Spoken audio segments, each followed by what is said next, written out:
बिहार विधान परिषद के सभापति देवेश चंद्र ठाकुर ने दिवंगत एमएलसी केदारनाथ पांडे को श्रद्धांजलि देते हुए एक तरह से भावुक नजर आए। उन्होंने कहा कि इसी हाउस में उन्होंने कई ऐसे मुद्दों को लेकर के अपनी जो सियासी सफर थी उसको यादगार बनाया। उन्होंने कहा कि उनका जो स्वभाव था, मिलने जुलने का जो तरीका था, वो आम राजनेताओं से अलग था। उन्होंने हमेशा शालीनता से चीजों को रखा है और यहाँ पर शिक्षक के लिए उन्होंने अपनी पूरी जिंदगी खर्च कर दी और उन्होंने अपने जीवन में संघर्ष का एक तरीका था उसको एक अलग तरीके से सियासत में मापने का लोगों को तरीका बता दिया।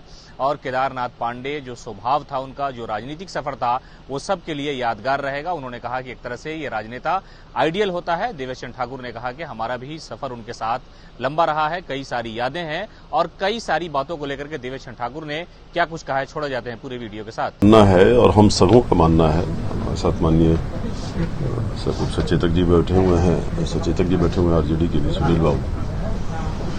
समझता हूं बिहार के लिए बहुत ही दुखद दिवस है, क्योंकि एक सही प्रतिनिधि जो होना चाहिए और वो निर्वाचित होकर आते थे, यहाँ पिछले 4 टर्म से निर्वाचित हो रहे थे शिक्षक निर्वाचन क्षेत्र से, और उससे उनकी लोकप्रियता की झलक मिलती है।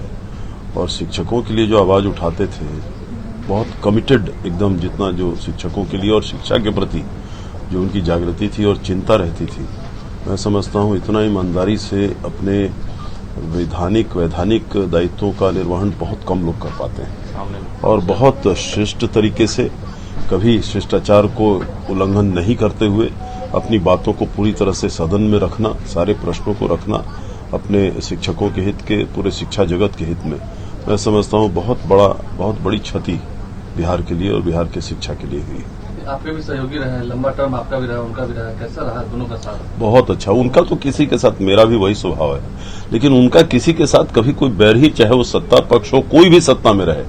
वो सीपीआई से आते थे, लेकिन कभी, जैसे मैंने कहा कि अपनी बात रखना, बखूबी रखना, तर्क के साथ रखना, निरंतर अपनी समस्याओं को उठाते रहना, इसमें उनको कभी, और कोई उनको रोकता भी नहीं था।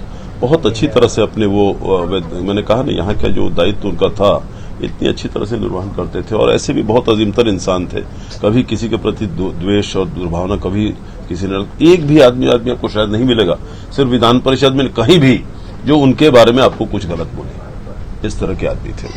मानना है और हम सबों का मानना है, हमारे साथ माननीय सचेतक जी बैठे हुए हैं, सचेतक जी बैठे हुए हैं आरजेडी के लिए, सुनील बाबू। समझता हूं बिहार के लिए बहुत ही दुखद दिवस है, क्योंकि एक सही प्रतिनिधि जो होना चाहिए और वो निर्वाचित होकर आते थे, यहाँ पिछले 4 टर्म से निर्वाचित हो रहे थे शिक्षक निर्वाचन क्षेत्र से, और उससे उनकी लोकप्रियता की झलक मिलती है।